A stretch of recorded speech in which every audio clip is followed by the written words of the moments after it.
I said I stopped hooping. I gave up hoops. I want to officially make a team and actually make an impact. Again, I say it again, God's working hard work, and it really happened that way. So don't pack it up, bro. Put the kicks back on, get back on the court, you know, and put them hours in. Godsgift.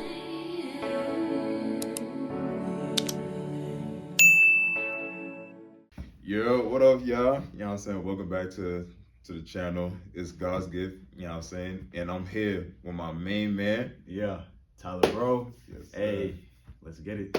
Yes, sir.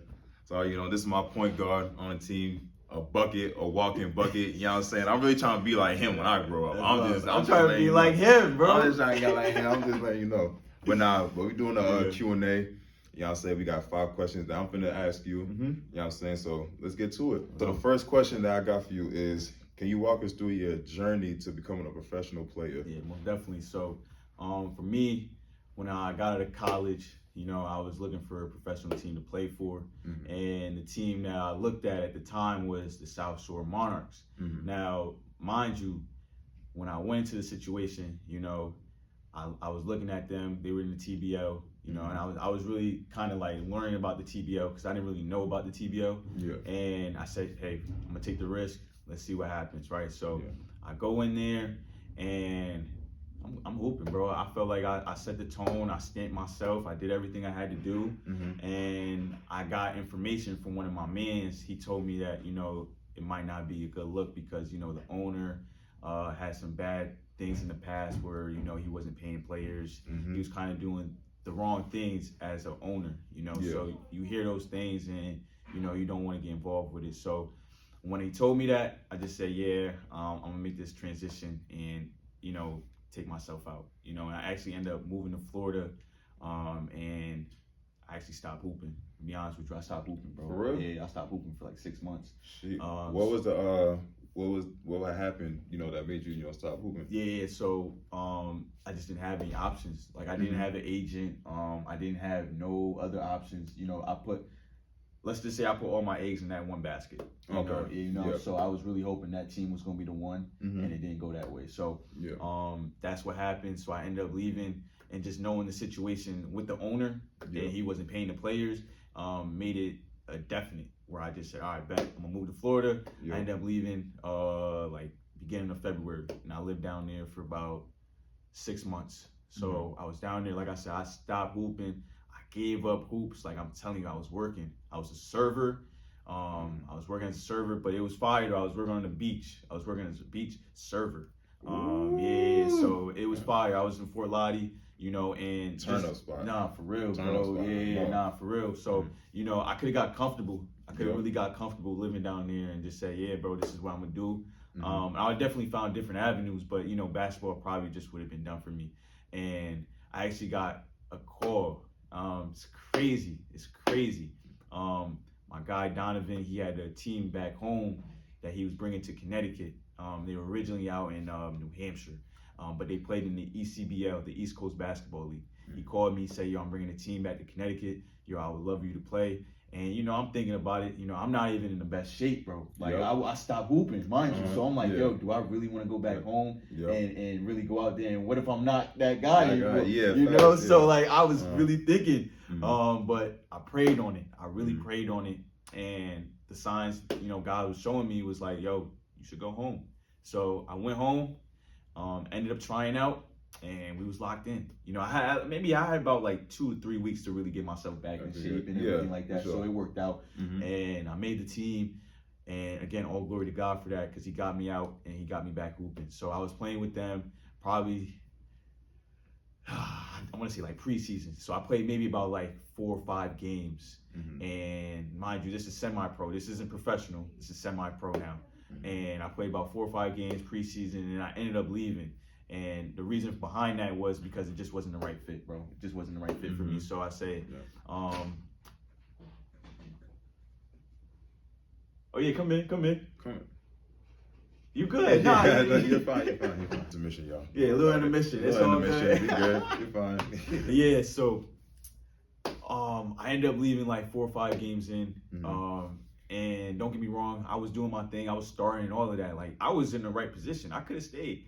But sometimes when it's not the right fit for you, you know, you gotta do what's best for you. Yep. You know, Exactly. so I ended up leaving, and after that, I stopped hooping again.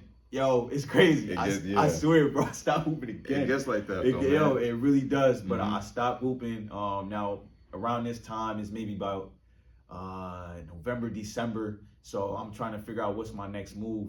And man, I need to get a job. So I needed some money coming in. So I ended up working as a mailman, right? I worked at the post office, bro. The mailman. I was delivering mail, bro. Hey man, don't knock the hustle. Don't knock the hustle. Gotta get your money though. Yeah, bro. Gotta get your money. Yeah, so I was working as a mailman, man, just delivering mail. You know, the everyday thing you see them people doing out there. Yep. It was some good money too, man. It was some good money. OT was hitting, you know, and again, I could have got comfortable. I could have got comfortable with the job, with the amount of money I was getting paid, and could have just said again, bro, I'm done with the hoops. But you know, sometimes, bro, when you've been doing this all your life, bro, it's like I can't. You stop. can't stop. Bro. Yep. I can't stop hooping. Yep. So I said, yo, man, let me go one more time. Yep. So I started training, and another piece was, I thought at the post office I could balance, you know, hooping and post office. It just wasn't working. Yeah. I had to choose one, and I just said, man, I'm going with the hoops, bro. I'm going yeah. with the hoops. So I went back all in on the hoops, and it's about the summertime now, so I could really put my focus. I got some money saved up now, so I could really put my time back into the hoops. So I'm training, I'm locking in, you know, and I started looking at teams in the TBL again, bro, and one of the teams was Jamestown Jackals, right? So I went to the Jamestown Jackals training camp. I got invited, but even before the invite, I had went to a private workout in Boston, and I did my thing. You know, we're playing 5-on-5s, you know, showcasing your talent. So that's when I got the invite to training camp. I get to training camp now, bro, and it's good competition. You know, everybody's fighting for that spot. You know, so I end up, you know, doing my thing. But hey, I'll just be transparent, bro, and honest, bro. I had got cut, you know, but I feel like sometimes politics come into play. And you can't control that, you know. You can't control that. You can have the best games, training camp, whatever the case. You know, you could do it all, and it's still not enough because of the politics. You know, so sometimes that's the thing. Like I said, you can't control that. All you could do is just keep doing what you're doing, control what you can control. And got cut. You know, but my mindset was like, yo, bro, like, just keep working. Keep working. Yeah, keep just going. keep working, bro. Like, shit happens like that, bro. You know, so I said, bro, I'm going to get a trainer. I'm going to start putting some more work in and just get ready for the next season. Now, I want to say it's about March, you know, mid-March now, because they're already in season. I get a call from Miss Kayla. She the owner. She's like, yo, we 1-5 right now. Things aren't looking good. Point guards aren't hooping. So she said, you want to come out? I said, that's the time. Yeah. The time came. What? Yep. The I time said, came. Yeah. Yep. So I went out there. They was going to Canada. And I said, yeah, let's make it happen, you know? Now, mind you, during that training camp session, I had messed up my wrist bad. So I actually wasn't hooping for maybe about 2 weeks. So when they told me I had got a 2-day pass to LA, and I just started going crazy, just working them 2 days before I was getting ready for my flight. So I got out there, and bro, I did my job, bro. You know, I wasn't a starter, but I finished the game. You know what I'm saying? It's not how you start, it's how you finish. You know, so after them 2 games was over, you know, they said, hey, we want to sign you for the rest of the season. You know, that's a blessing. Yo, that's a blessing. Major blessing. That's a blessing. Bro. That's you God know? right there. Hey, God was working. Yep. You know, so I got the opportunity to stay with them, locked in with them, and then we actually end up winning now, right? So, like I said, the record was 1-5, right? We get there, I get there, and we brought in a few other people, right? We go on a 5-game win streak. I'm starting now, right? I'm starting. We go on a 5-game win streak, right? I'm having great games. And we actually played the #1 team in Canada. It was the Salisbury 5, right? We ended up winning that game, right? And I think I probably had like 16-7, right? So you look at the situation, right? I got cut, and then I got the opportunity, and then I was able to take that opportunity and make the most of it. You know, so that just shows you, bro, stay ready.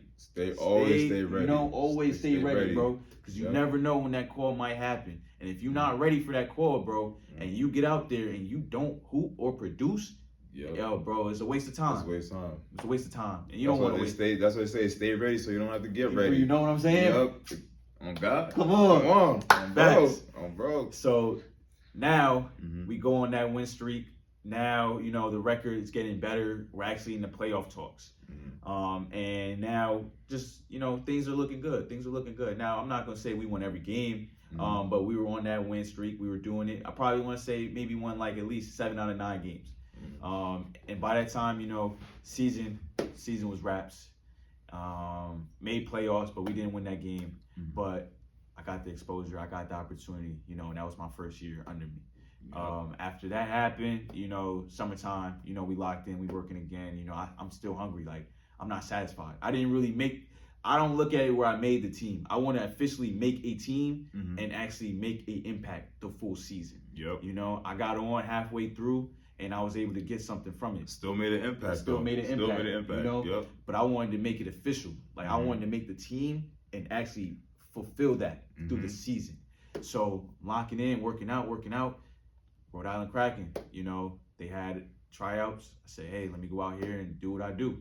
And my fault to interrupt. How did you hear about Rhode Island Kraken? Did like a person like come up to you, or like you just seen it online? Like, how did I find out? Yeah, for sure. So South Shore, those owners of the Rhode Island Kraken were the South Shore owners. Okay. You know what I'm saying? They were all working together. So all what happened was when South Shore fell off, it was the same guys coming back for the Rhode Island Kraken. So I already knew some of the people that was there, so I reached out to them and they said, yeah, T Rowe, come out for tryouts, you know. No guarantees. It's no guarantees. Even you know the person, there's still no guarantees. It's still no guarantees, bro. You still gotta come out there and hoop, bro, regardless or not. So that's the reason behind how I was able to get in contact and know about the Rhode Island Kraken. Okay. You know, so I went out there, tried out. Then we got the training camp, you know, the vibes, got in the training camp, and then we here now, man. We locked in, we made the team, and we've been going at it since.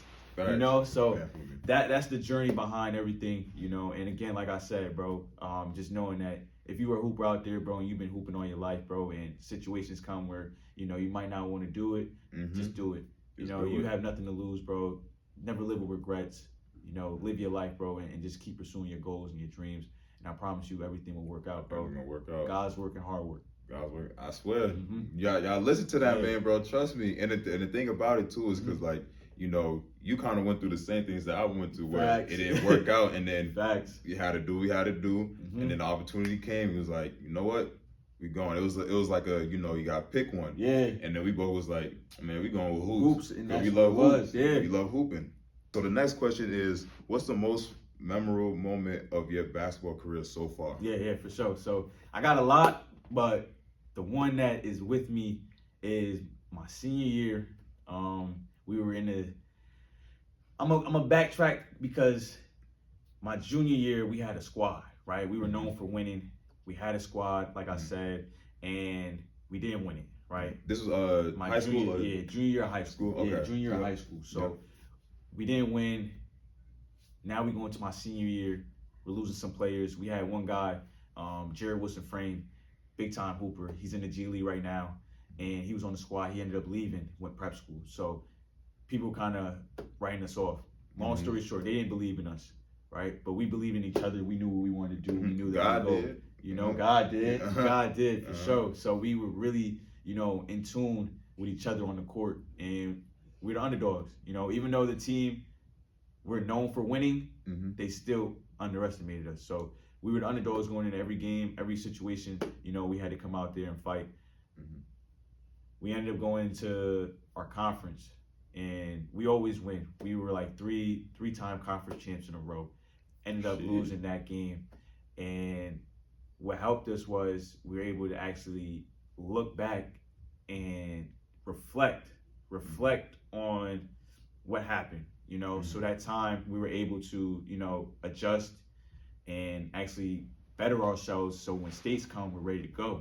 Yeah. So we get to states, play the first team, we smoke them by 20, you know. Second game, smoke them again by 20, you know. So we really locked in. Third game, we play the defending champs.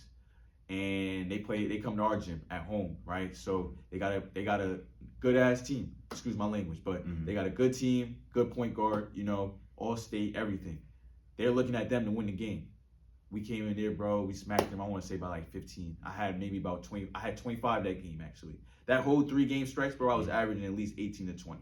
Right? Bucket. Yo, I was hooping. I was locked in. That gave me the opportunity. That was my real confidence booster right there. So I feel like, yo, bro, I couldn't be stopped. Going to the semis now.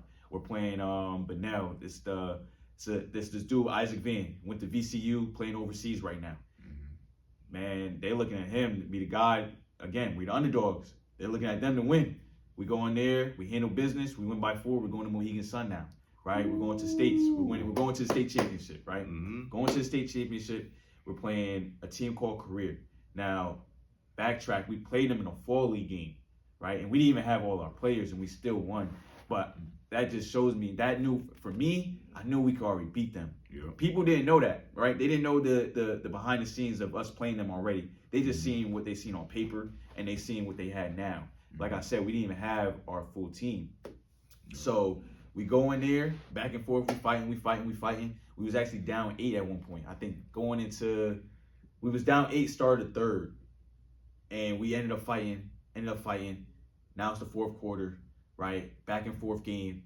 And they say free throws win games. For sure. Free throws wins games. Got it. They free. Right? They free. When my teammates got hurt, my coach was 10 toes, bro. Very smart. He said, I'm going to bring in my shooter. He literally brought in one of our best free throw shooters.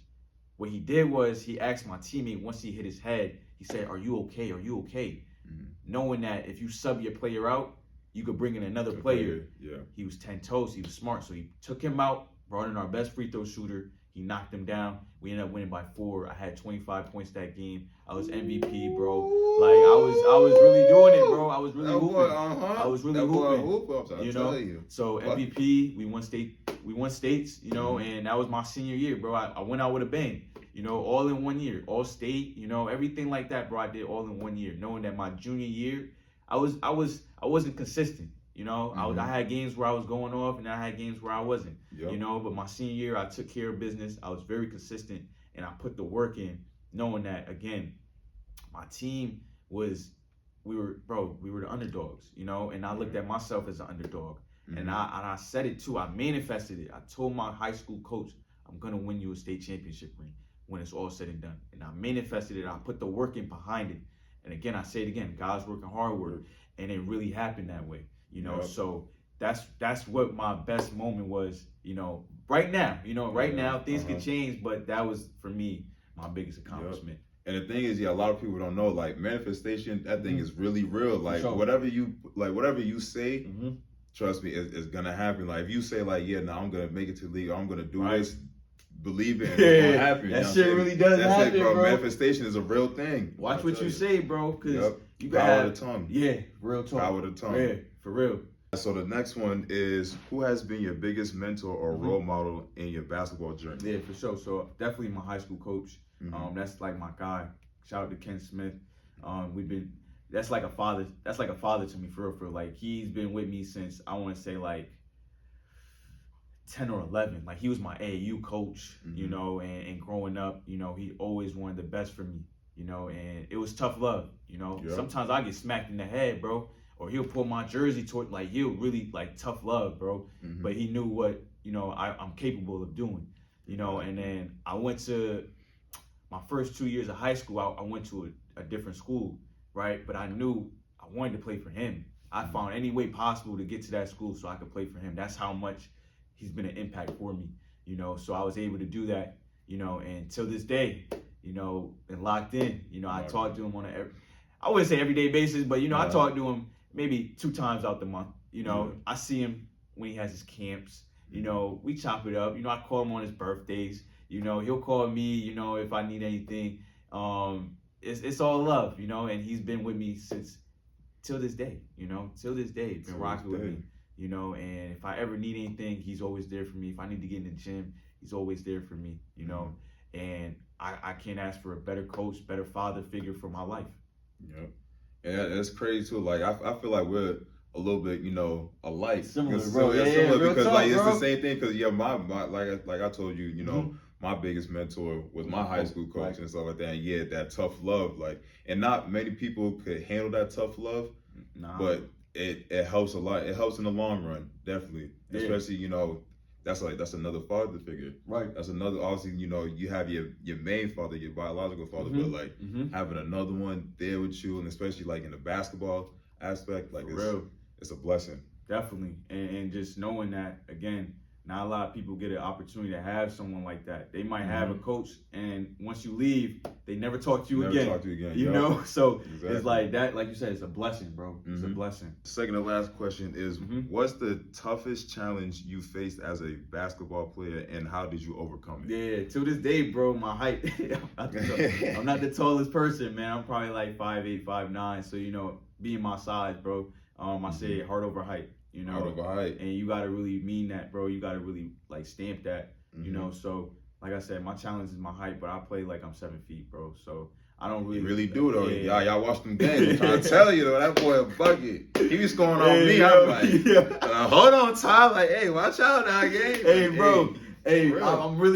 I really got to just show it, because if I don't, then people going to look at me like, yo, bro, you a scrub. You know what I'm saying? So, like, I can't go out here, you know, especially with my height, and play like I'm really, like, tiny, bro. Like, I can't do that, bro, because then I'm going to start getting bullied. You know, so I got to stamp it. I got to go out here from the gate, bro, and set the tone, you know, and I got to do that full 48, bro, you know, so I got to make sure that whenever I touch the court, bro, people feel me, bro. Apply pressure. Apply that pressure. You know, that's it. You know, so like I said, my height, even to this day, bro, but I still go out here, bro, and do what I got to do. And still getting like 25. I said, but that boy like IT. I'm trying to tell you, he IT of the team, I swear. That boy a bucket, man. All right, so the last question is, what advice would you give to aspiring young basketball players? For sure. Hey, so just knowing that, man, anything's possible. Again, put God first, you know, put the work in, put the time in, you know, believe in yourself, bet on yourself, and take that risk. You know, don't shy away, you know, and if you don't see it working now, bro, that's not the end, you know. There's still more for you. You know, you can always go and accomplish your goals, bro. Just because, like I said, you got to go through failure, bro. Like, you have to, bro. How are you going to be successful, you know? Our stories, bro, we had to fail, bro. Like, we went through it, you know, and those were lessons for us, but we still came out on top. And I'm telling you, bro, you have to go through that. If you want to be successful, bro, you have to go through failure. It's the only way, bro. And I'm telling you, it's only going to make you stronger. It's only going to make you better. And I promise you, it's going to work. Just can't quit. If you quit, then I'm telling you, bro, it's over. You know, you already packed it up. You know, so don't pack it up, bro. You know what I'm saying? Put the kicks back on, get back on the court, you know, and put them hours in, bro. You feel me? You got it. Yo, it takes 10,000 hours, you know, to master a craft. You feel me? If you want to be like Jordan, if you want to be like your favorite player, you know, you got to put them hours in, bro. Just think what they would be doing. Think about Kobe, bro. That mama mentality. Kobe was in the gym. What would Kobe tell you? You feel me? What would Kobe tell you? He gonna tell you to be in the gym. You know what I'm saying? So be in the gym, get your reps in, bro, and keep putting in the work. And don't give up, bro. You know what I'm saying? Go through failure, bro. Learn from failure, and take that as motivation to get to where you want to be. Exactly. Yeah, that's what I always say. I always say, you know, failure is the best teacher. Failure is the best teacher. And yeah, what I've been through with my failures, you know what I'm saying? I just learned from that. I was just like, you ain't gonna see me there again. I'm telling you, bro. I'm telling you, I will not go through that situation again, bro. You know? And if I do, I just know I've been through this before. You know, and I know how to overcome it. And that's what we've been doing, bro. Overcoming obstacles, bro. I swear. And come back on top. You feel me? You know what I'm saying? You did. Oh, God. Hey.